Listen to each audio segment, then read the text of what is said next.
నమస్తే. 'ప్రతినిధి 2' మీద మాత్రం భారీ అంచనాలతోనే రిలీజ్ కాబోతుంది. ఎందుకంటే 'ప్రతినిధి' ఇంతకుముందు గతంలో వచ్చిన సినిమా కొంత మంచి మార్కులు తెచ్చుకుంది. ఇప్పుడు టీవీ5 మూర్తి గారి డైరెక్షన్లో రాబోతున్న సినిమా మాత్రం కొంత వాయిదా పడిందని అయితే వార్తలు వస్తున్నాయి. అయితే అది ఎందుకు ఏంటి అనేది మనతో పాటు సీనియర్ జర్నలిస్ట్ హేమసుందర్ గారు ఉన్నారు. వారిని తెలుసుకుందాం.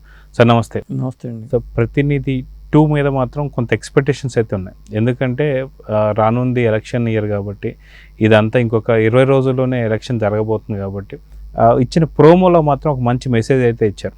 ఏంటంటే ఇందాక జస్ట్ మనం ఒక వీడియో కూడా చేసినప్పుడు దాదాపున ఒక 41 లక్షలు మహిళలు, 38 లక్షల పురుషులు ఓటు హక్కు అనేది వినియోగించుకోలేదు. అదే కరెక్ట్గా వినియోగించుకుంటే మటుకు ఖచ్చితంగా తారుమారయ్యాయి. ఎందుకంటే 10,000 ఓట్లలోనే దాదాపున ఒక 20-30 కాన్స్టిట్యున్సీ అంతా కూడా ఓట్లు తారుమారు అయిపోయి వాళ్ళు కరెక్ట్గా వినియోగించుకుంటే బాగుండేదని చెప్పేసి. అయితే ఓటుకి ఉన్న విలువ ఏంటి అనేది 'ప్రతినిధి 2' ప్రోమోలో మనం చూసాం. అయితే ఈ సినిమా ఎందుకు వాయిదా పడింది అనుకోవచ్చు? వాళ్ళు యాక్చువల్గా అయితే 25 తారీఖు రిలీజ్ చేద్దాం అనుకున్నారండి. 23 తారీఖున సడన్గా రిలీజ్ చేయట్లేదని చెప్పి వాళ్ళు అనౌన్స్మెంట్ ఇచ్చారు సోషల్ మీడియా ద్వారా. సినిమా రిలీజ్ లేదని వాళ్ళు 23 తారీఖు మంగళవారం నాడు చెప్పారు వాళ్ళు. అంటే కారణాలు ఏమిటంటే సెన్సార్ ఆఫీసర్ లేడని ఒక టాక్ అయితే వినిపిస్తుంది. అంటే వెనకాల ఒక రాజకీయం నడుస్తుందేమో అనేది సమాచారం. సెన్సార్ ఎందుకు అవ్వట్లేదు? సినిమా సెన్సార్ అవ్వాలి రిలీజ్ అవ్వాలంటే. సెన్సార్ అవ్వకపోవట కారణం ఏంటి? రాజకీయపరమైన ఇబ్బందుల, లేదా సెన్సార్ ఆఫీసర్ సెలవులో ఉండటమా, ఏమిటి అనే సమాచారం అయితే సరే క్లారిటీ లేదు. మేకర్స్ కూడా చెప్పలేదు. అది ఊహాగానాల ద్వారా అనుకోవడం తప్పితే వేరే ఏమీ కాదు. ఎందుకంటే దీంట్లో రాజకీయ అంశాలు ఉన్నాయి కాబట్టి ఏ సినిమాకైనా సాధారణంగా అనుకున్న డేట్కి రిలీజ్ చేయాల్సిందే. సెన్సార్ ఆఫీసర్లో రాకపోవడం అనేది సరైన కారణం అయితే కాదు. దీని వెనకాల రాజకీయపరమైన కొంత తెర వెనక తతంగం మీద నడుస్తున్నట్టుగా మనకు అనిపిస్తుంది. ఎన్నికలు జరగబోతున్నాయి కాబట్టి ఈ సినిమా విడుదలను అడ్డుకోవాలనే కొన్ని ప్రయత్నాలు జరుగుతున్నట్టుగా సమాచారం అయితే ఉంది. అయితే తెలుగు వన్ సంబంధించి వాళ్ళు కూడా ఒక సినిమా తీశారు, 'రాజధాని ఫైల్స్' అని చెప్పి. అయితే అమరావతిని కాస్త ఐరావతి అన్నట్టు, ప్లస్ అక్కడ జరిగేటువంటి కొంత నిరసన కావచ్చు, కొంత ఏదైతే జరుగుతున్నటువంటి నిరసనలకు అన్నిటి కూడా బాగా కళ్ళకు కట్టినట్టుగా చూపించారు ఏదైతే 'రాజధాని ఫైల్స్'లో. ఈ 'రాజధాని ఫైల్స్' కూడా ఒక మంచి పేరుని తెచ్చుకుంది. నిజంగా ఏపీ మొత్తానికి కూడా అది కొంత షేక్ అయితే అయింది. దీని తర్వాత మళ్ళీ వచ్చినటువంటి ఒక సినిమాలు కొన్ని వచ్చాయి. వివేకం మాత్రం పూర్తి ఒక సినారియోనే మార్చేసిందని చెప్పుకోవాలి. అది ఇప్పుడు సేమ్ అదే కోవలో చూసుకుంటే పొలిటికల్ టచ్ ఉన్నటువంటి ఒక సినిమా 'ప్రతినిధి 2'. సో దీని మీద మంచి ఆశలు ఉన్నాయి. అది కాక నారా రోహిత్ చాలా కాలం తర్వాత మళ్ళీ మన ముందుకు రాబోతున్నాడు. సో ఈ సినిమా కూడా సేమ్ అదే కోవలోకి వస్తుంది కాబట్టి జరిగిన డ్యామేజ్ ఏదైతే వైసీపీ పార్టీకి జరిగిందో అది ఇంతటితో చాలు అంటూనే ఇక 'ప్రతినిధి 2' వస్తే ఎలక్షన్ ముందు బాగా ఇబ్బంది పడతామని ఆపారని చెప్పేసి కొంతమంది అయితే అనుకుంటున్నారు. ఏమంటారు మీరు? ఇలాంటిది జరగకుండా అయితే ఉండదండి. ఎందుకంటే మొన్న మధ్యన వివేకం సినిమాని రిలీజ్గా అడ్డుకోవడానికి ప్రయత్నాలు జరిగినాయి. అయితే అది మొత్తం సోషల్ మీడియాలో, యూట్యూబ్లో బాగా అందుబాటులోకి వచ్చింది, ట్రెండింగ్ అయింది. అవును. వివేకానంద రెడ్డి హత్య మీద వివేకం అనే సినిమా రూపొంది.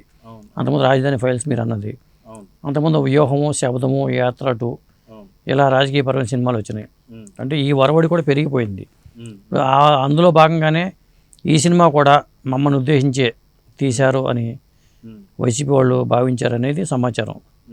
అందులో భాగంగానే ముఖ్యంగా ఏంటంటే రాజకీయ వ్యవస్థలోని అవినీతిని ప్రశ్నిస్తూ టీవీ5 మూర్తి గారు ఆయన స్వయంగా ఆయన కథ రాసుకుని ఆయన డైరెక్షన్లో చేసిన సినిమాగా దీన్ని చెప్పాలి. గతంలో 'ప్రతినిధి' సినిమా విషయానికి వచ్చేసరికి, 'ప్రతినిధి 1' విషయానికి వచ్చేసరికి అక్కడ కూడా ఒక సామాన్యుడు ముఖ్యమంత్రిని కిడ్నాప్ చేసి తన డిమాండ్స్ని సాధించుకోవడం అనేది కాన్సెప్ట్ 'ప్రతినిధి 1'. దీనిలో నారా రోహిత్ ఏంటంటే ఈ 'ప్రతినిధి 2'కి వచ్చేసరికి నారా రోహిత్ ఒక రిపోర్టర్ పాత్ర పోషణ చేయడానికి తెలుస్తుంది. ఇది కూడా రాజకీయపరమైన డైలాగులు, రాజకీయపరమైన అంటే ఓటు విలువను తెలియజెప్పడమే ఈ సినిమా ఉద్దేశం కూడా. ట్రైలర్ అయితే ఆల్రెడీ మంచి హిట్ అయింది కాబట్టి ఈ వారం సినిమా వస్తుందని చాలామంది ఎదురు చూశారు. కానీ రాకపోవడంతో ఇది చర్చనీయాంశమైంది ఈ సినిమా గురించి. ఎందుకంటే దీనికి సంబంధించిన ప్రమోషనల్ ఇంటర్వ్యూస్ కానీ లేకపోతే అవన్నీ జరుగుతున్నాయి పక్క. ఎందుకంటే నారా రోహిత్ గారు ఇంటర్వ్యూ ఇచ్చారు, అలాగే టీవీ5 మూర్తి గారు 2-3 ఛానల్స్లో ఇంటర్వ్యూలు ఇచ్చారు కాబట్టి ఆ ప్రమోషన్ వర్క్ ప్యారల్గా జరుగుతుంది. సో ఇప్పుడు ఈ ఫ్రైడే అయితే జరగలేదు, కానీ దరిదాపున ఇప్పటి నుంచి ఇంకొక 15 రోజుల్లోనే ఎలక్షన్స్ రాబోతున్న సంగతి తెలిసింది. అంటే ఇంకొక 2 వారాలు. సో ఇప్పుడు కాకపోయినా సరే వచ్చే శుక్రవారం రోజు రిలీజ్ అయ్యే అవకాశం ఉందనుకోవచ్చు. కంపల్సరీగా అవ్వాల్సిందే. వచ్చే శుక్రవారం కంపల్సరీగా రిలీజ్ అవుతుంది సినిమా నేను అనుకోవడం. ఎందుకంటే వచ్చే వారం తప్పితే మరో ఆప్షన్ లేదు. అంటే రాజకీయ సమకాలీన సమాజంలో సమకాలీన రాజకీయ అంశాల మీద ఒక సెటైరికల్గా వీళ్ళు చేసినట్టుగా వాళ్ళ కొంత సమాచారం ఉండి వైసీపీ వాళ్ళు దీన్ని అడ్డుకుంటున్నారని తెలుస్తుంది. కాబట్టే వీళ్ళు ఎన్నికలు అయిపోయిన తర్వాత రిలీజ్ చేయాలని డిమాండ్ ఏదో ఉన్నట్టుగా ఉంది. అందుకని చెప్పేసి ఆగిందంటున్నారు. కానీ నేను అనుకోవడం ఏంటంటే ఇది రెగ్యులర్ సినిమానే, కమర్షియల్ సినిమానే, కానీ వాళ్ళ అనుమానాలు ఎక్కువ ఉన్నాయి దీని మీద. రెగ్యులర్ కమర్షియల్ సినిమా అది ఎక్కడైనా ఏ రాజకీయ వ్యవస్థ అయినా అలాంటి లోపాలే ఉంటాయి. అది మన ఏపీ గవర్నమెంట్ మీద ఎందుకు అనుకోవాలి? తమిళనాడులో అదే రాజకీయం ఉంటుంది, కర్ణాటకలో అదే ఉంటుంది, రేపు కేరళ వెళ్ళినా అదే ఉంటుంది. రాజకీయం అంటే ఎక్కడైనా ఒకలానే ఉంటుంది. ఇప్పుడు ఓటు హక్కు విలువని తెలియజెప్పడం. ఇప్పుడు ఇందాక అనుకున్నట్టుగా ఒక ఓటు మురిగిపోతే అది మన వ్యవస్థలో మన ఓటుకున్న విలువ తెలియజెప్పాలి కదా. అది తెలియజెప్పేలాగా వీళ్ళు ఇచ్చారు. దానివల్ల ఎవరికి వేస్తారనే తర్వాత విషయం.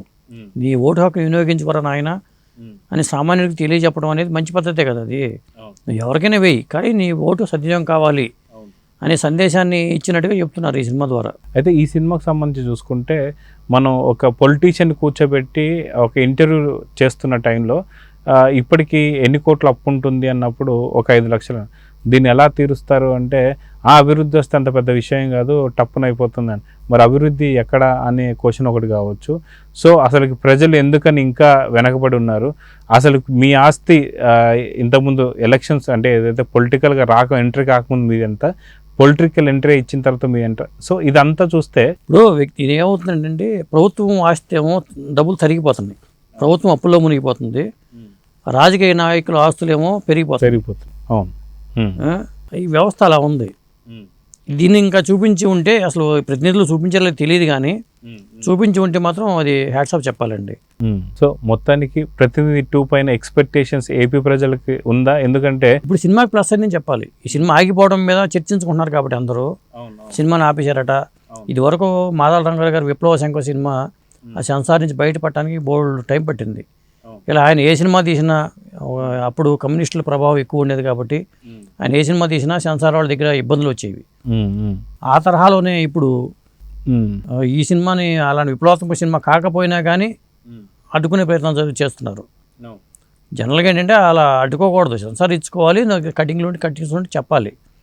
అంతేగాని సినిమా విడుదల కాకుండా ఆపడం అనేది కరెక్ట్ అయిన పద్ధతి కాదు. ఒకవేళ అలా జరిగి ఉంటే, లేదా సెన్సార్ ఆఫీసర్ ఏ కారణాల వల్ల మరి దీన్ని సెన్సార్ చేయలేదు, కేవలం ఆ సెన్సార్ కారణాల వల్ల ఆగింది అనేది మాత్రం క్రిస్టల్ క్లియర్గా తెలిసిపోతుంది. అయితే గతంలో కూడా రాజధాని ఫైల్ సినిమాలో థియేటర్లోకి వచ్చి మరి రెవెన్యూ డిపార్ట్మెంట్ కావచ్చు, పోలీస్ డిపార్ట్మెంట్ కావచ్చు, షో పూర్తిగా నడవకముందు ఆపేసిన పరిస్థితి చూసాం. అదే విధంగా వివేకకు సంబంధించిన కూడా థియేటర్ రిలీజ్ అవ్వడానికి ఇబ్బంది అని చెప్పి వాళ్ళు యూట్యూబ్లో వదిలేరు. యూట్యూబ్లో కూడా చాలా రకాల రిపోర్ట్స్ కావచ్చు అట్లా కొట్టి దాన్ని ఆపలను చూసారు, కానీ అది అవ్వలేదు. అది బీభత్సమైన ట్రెండ్. వాళ్ళ అనుమానం ఏంటంటే టీవీ5 మూర్తి, టీవీ5 అనేది వీళ్ళ ఛానల్ అనే ఒక ముద్ర వాళ్ళు వేశారు. జర్నలిస్ట్గా ఒక ఎథిక్స్ ఉంటాయి. టీవీ5 మూర్తి గారికి జర్నలిస్ట్గానే ఆయన చూడాలి తప్పితే ఆయన ఒక పార్టీ ప్రతినిధిగానే ఎలా చూస్తాం? ఇది ప్రతినిధి 2 అంటే 2 ప్రతినిధి 1 ఏమో నారా రోహిత్ చంద్రబాబు నాయుడు గారికి సొంత దగ్గర బంధువు, ఈయనేమో టీవీ5 సంబంధించిన మూర్తి. కాబట్టి వీళ్ళు ప్రతినిధులు ఇద్దరు, ఈ ప్రతినిధులు అట్లా అనుకుంటే ఎట్లా? అలా అనుకోకూడదు కదా. జర్నలిస్ట్ అంటే జర్నలిస్ట్గా నేను టీవీ5 మూర్తి గారు ఎన్నో ఇంటర్వ్యూలు చెప్తూ వచ్చారు. నేను ఒక జర్నలిస్ట్నే, నాకు సొంత పనుల కోసం నేను ఎప్పుడు ఏ ముఖ్యమంత్రిని కూడా కలవలేదు, ఆయన ఇంటర్వ్యూలో ఎన్నోసార్లు చెప్తూ వచ్చారు. సో చూద్దాం సార్, మొత్తానికి ఈ ఫ్రైడే రోజు అనుకుంది కాస్త మూవీ జంప్ అయి నెక్స్ట్ ఫ్రైడేకి రావచ్చని అయితే ఎక్స్పెక్ట్ చేద్దాం. ఖచ్చితంగా ఈ సినిమాని అందరూ కూడా ఆదరించాలైతే కోరుకుందాం. Thank you sir. Thank you.